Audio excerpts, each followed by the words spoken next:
Hello, hello, hello, my friends. How are you? A great day. It's been a wonderful day. Yes. Hey, Samuel. Hey, Christina. I am ready to start the book too, and I have already warned you. It is a highly emotional book for me, so I get emotional when I read it, so there will be no hiding my feelings. So there's that. It is a great story because it's a story of redemption. Yeah, be warned. It's a story of redemption. It's a story of love and forgiveness, perseverance, humility and pride and arrogance. There's just a lot of stuff to be learned in this book, and I love it. The illustrator is Bagram Tulane. I'll try to show it to you.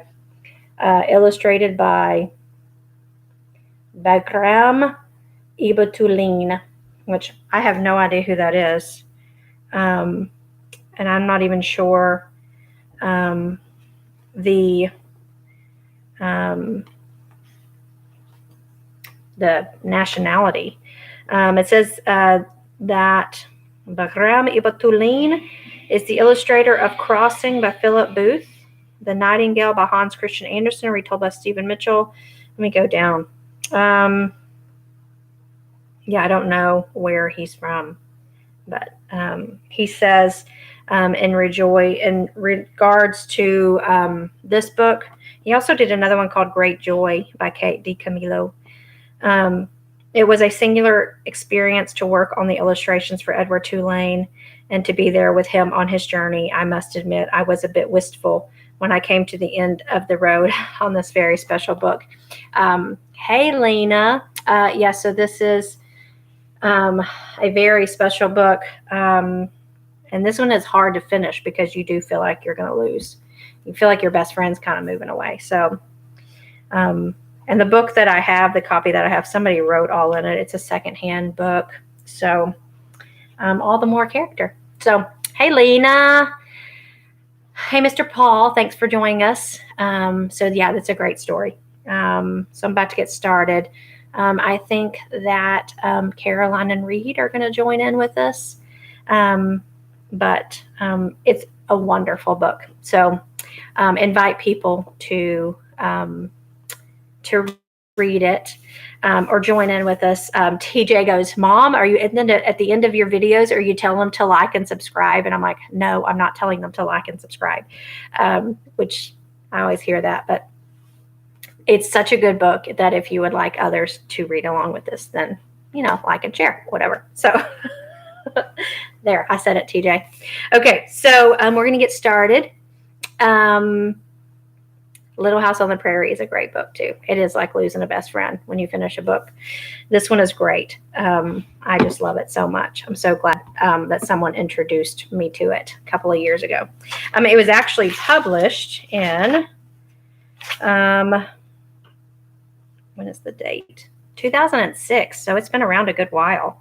But I just found it a couple of years ago. So I'm sad I missed it so many years ago. So here's your cover. If you'll notice, there is a full-size house, and there's a little bitty bunny rabbit walking towards the door. The illustrations are pretty much sketches. So here is the first sketch that you can see. There's a chair, a very Victorian house. And so we'll get started. We'll try to get 3 chapters in tonight. Okay. The Miraculous Journey of Edward Tulane, Chapter 1.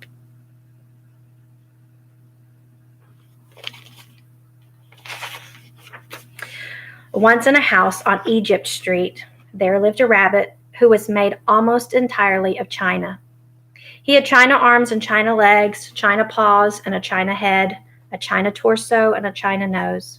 His arms and legs were jointed and joined by wire, so that his china elbows and china knees could be bent, giving him much freedom of movement. His ears were made of real rabbit fur, and beneath the fur there were strong bendable wires which allowed the ears to be arranged into poses that reflected the rabbit's mood. Jaunty, tired, full of ennui. His tail, too, was made of real rabbit fur and was fluffy and soft and well-shaped.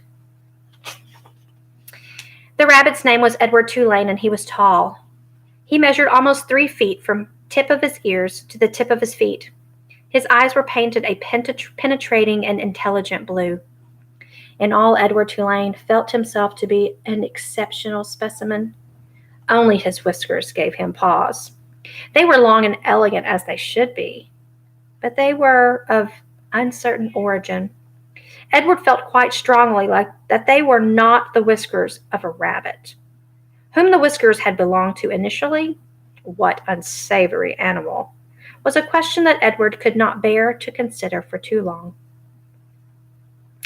And so he did not. He preferred as a rule not to think unpleasant thoughts. Edward's mistress was a 10-year-old dark-haired girl named Abilene Tulane, who thought almost as highly of Edward as Edward thought of himself. Each morning after she dressed herself for school, Abilene dressed Edward. The china rabbit was in possession of an extraordinary wardrobe composed of handmade silk suits, custom shoes fashioned from the finest leather and designed specifically for his rabbit feet, and a wide array of hats equipped with holes so that they could easily fit over Edward's large and expressive ears. Each pair of well-cut pants had a small pocket for Edward's gold pocket watch. Abilene wound his watch for him each morning. "Now, Edward," she said to him after she was done winding the watch, "when the big hand is on the 12 and the little hand is on the 3, I will come home to you." She placed Edward on a chair in the dining room and positioned the chair so that Edward was looking out the window and could see the path that led up to the Tulane front door. Abilene balanced the watch on his left leg. She kissed him. She kissed the tip of his ears, and then she left. And Edward spent the day staring out at Egypt Street, listening to the tick of his watch and waiting. Of all the seasons of the year, the rabbit most preferred winter, for the sun set early then, and the dining room windows became dark, and Edward could see his own reflection in the glass. And what a reflection it was! What an elegant figure he cut! Edward never ceased to be amazed at his own fineness. In the evening, Edward sat at the dining room table with the other members of the Tulane family.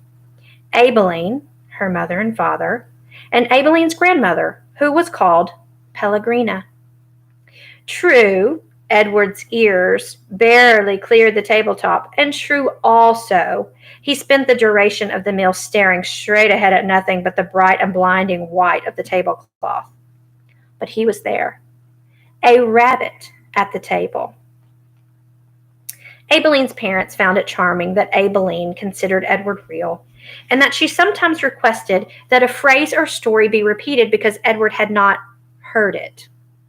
"Papa," Abilene would say, "I'm afraid that Edward didn't catch that last bit." Abilene's father would then turn in the direction of Edward's ears and speak slowly, repeating what he had just said for the benefit of the china rabbit. Edward pretended, out of courtesy to Abilene, to listen, but in truth, he was not very interested in what people had to say. And also, he did not care for Abilene's parents and their condescending manner toward him. All adults, in fact, condescended to him. Only Abilene's grandmother spoke to him as Abilene did, as one equal to another. Pellegrina was very old. She had a large, sharp nose and bright black eyes that shone like dark stars. It was Pellegrina who was responsible for Edward's existence.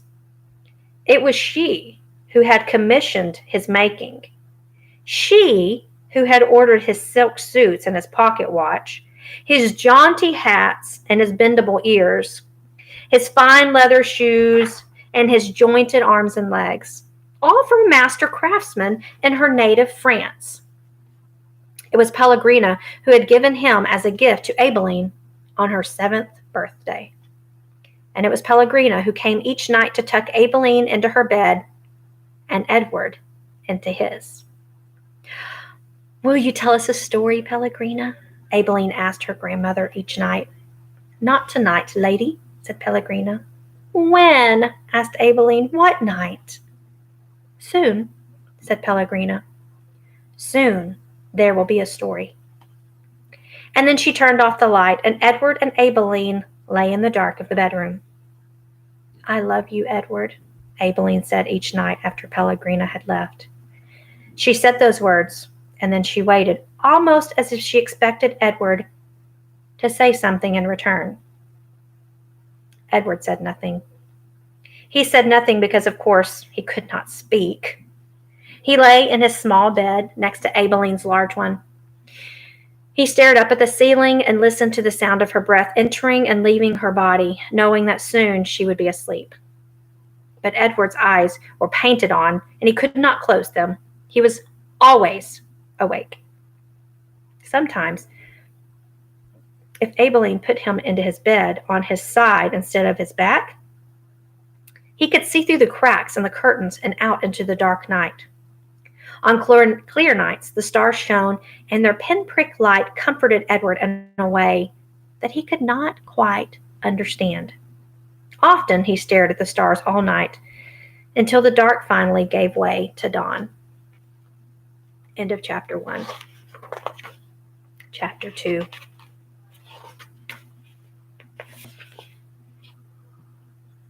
There you have Mr. Edward.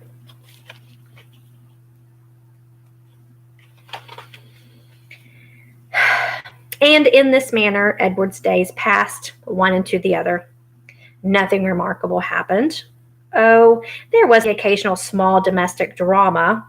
Once, while Aileen was at school, the neighbor's dog, a male brindled boxer inexplicably named Rosie, came into the house uninvited and unannounced and lifted his leg on the dining room table, spraying the white tablecloth with urine. He then trotted over and sniffed Edward, and before Edward even had time to consider the implications of being sniffed by a dog, he was in Rosie's mouth. And Rosie was shaking him back and forth vigorously, growling and drooling. Fortunately, Aileen's mother walked past the dining room and witnessed Edward's suffering. "Drop it!" she shouted to Rosie. And Rosie, surprised into obedience, did as he was told.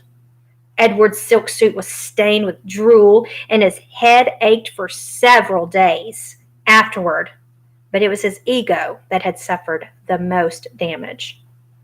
Aileen's mother had referred to him as "it," and she was more outraged at the dog urine on her tablecloth than she was about the indignities that Edward had suffered at the jaws of Rosie. And then there was the time that a maid new to the Tulane household, and eager to impress her employers with diligence, came upon Edward sitting on his chair in the dining room. "What's this tiny bunny doing here?" she said out loud. Edward did not care at all for the word bunny. He found it derogatory in the extreme.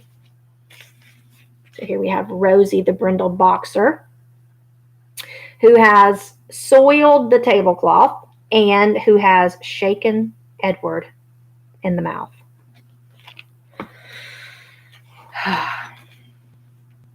The maid bent over and looked into his eyes. She said. She stood back up. She put her hands on her hips. "I reckon you're just like every other thing in this house, something needing to be cleaned and dusted." And so the maid vacuumed Edward Tulane. She sucked each of his long ears up the vacuum cleaner hose. She pawed at his clothes and bent his tail. She dusted his face with brutality and efficiency. And in her zeal to clean him, she vacuumed Edward's gold pocket watch right off his lap. The watch went into the maw of the vacuum cleaner with a distressing clank that the maid did not even seem to hear. When she was done, she put the dining room chair back at the table, and uncertain about exactly where Edward belonged, she finally decided to shove him among the dolls on a shelf in Abilene's bedroom. "That's right," said the maid. "There you go." She left Edward on the shelf at a most awkward and inhumane angle. His nose was actually touching his knees, and he waited there, with the dolls twittering and giggling at him like a flock of demented and unfriendly birds, until Abilene came home from school and found him missing and ran from room to room calling his name. "Edward!" she shouted. "Edward!"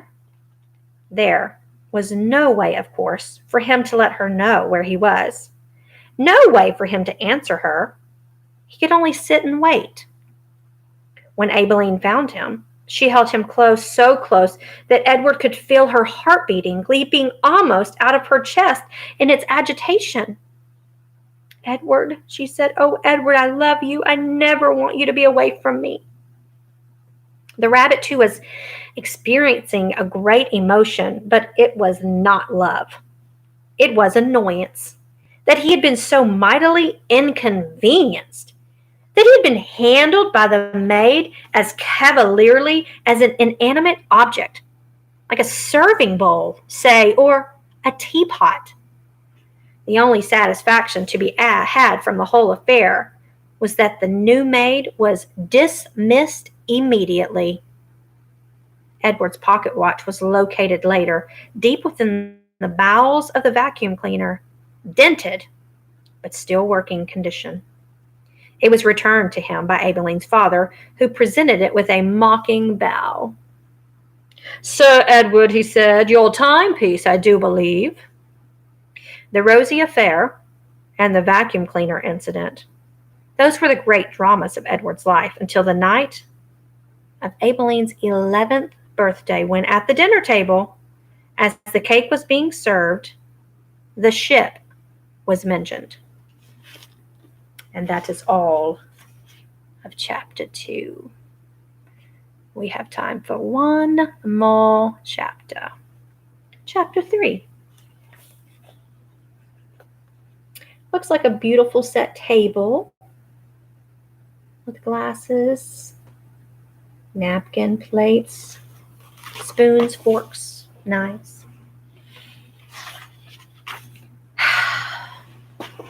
Switch legs. "She is called the Queen Mary," said Abilene's father, "and you and your mamma and I shall sail on her all the way to London."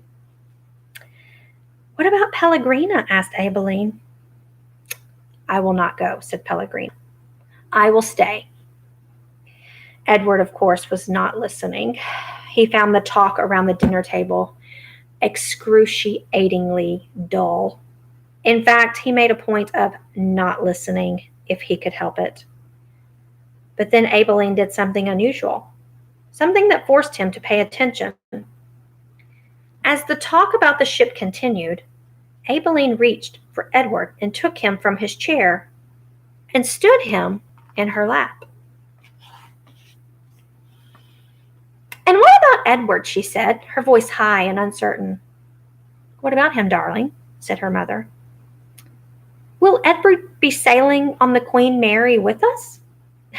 "Well, of course, if you wish, although you are getting a little old for such things as China rabbits." "Nonsense," said Abilene's father jovially. Who would protect Abilene if Edward was not there? From the vantage point of Abilene's lap, Edward could see the whole table spread out before him in a way that he never could when he was seated in his own chair. He looked upon the glittering array of silverware and glasses and plates. He saw the amused and condescending looks of Abilene's parents. And then his eyes met Pellegrina's. She was looking at him in the way a hawk, hanging lazily in the air, might study a mouse on the ground. Perhaps the rabbit fur on Edward's ears and tail and the whiskers on his nose had some dim memory of being hunted, for a shiver went through him. Yes, said Pellegrina, without taking her eyes off Edward. Who would watch over Abilene if the rabbit were not there? That night, when Abilene asked, as she did every night, if there would be a story, Pellegrina said, Tonight, lady, there will be a story. Abilene sat up in bed. I think that Edward needs to sit here with me, she said, so he can hear the story too. I think that is best, said Pellegrina. Yes, I think the rabbit must hear the story. Abilene picked Edward up, sat him next to her in the bed, and arranged the covers around him. And then she said to Pellegrina, We are ready now. So, said Pellegrina. She coughed. And so, the story begins with a princess. A beautiful princess? Abilene asked. A very beautiful princess. How beautiful. You must listen, said Pellegrina. It is all in the story. And that's all of chapter 3. What a cliffhanger. The story will be coming starting on Tuesday, starting in chapter 4. And there you have Edward tucked nice and cozily in the bed, awaiting the story that Pellegrina will tell. So we are 3 chapters in, and I think you're kind of learning how Edward is. You're learning about what's important to him and how he treats other people and what he expects from other people. And you're learning how much Abilene loves him. You're learning how much Abilene watches out for him and cares for him. And you're not seeing much of Edward returning the same affections. So now that we know how Edward is, maybe the miraculous journey of Edward Tulane's title is a little foreshadowing of what's happening in our story. So I will read again on Tuesday night. Hopefully I can get 3 chapters in. And like I said, it's pretty emotional for me, but it's worth the read. So thanks for joining me. Have a fantastic night with your friends and family. I have Zoom tomorrow with my 2nd graders at 3 o'clock. And I have senior thesis tomorrow morning. So I will see you guys at 3 o'clock tomorrow afternoon. Thank you for joining me. I hope you enjoy the story. And I love you guys. Have a great night, and I will see you next week. Many blessings. Goodbye.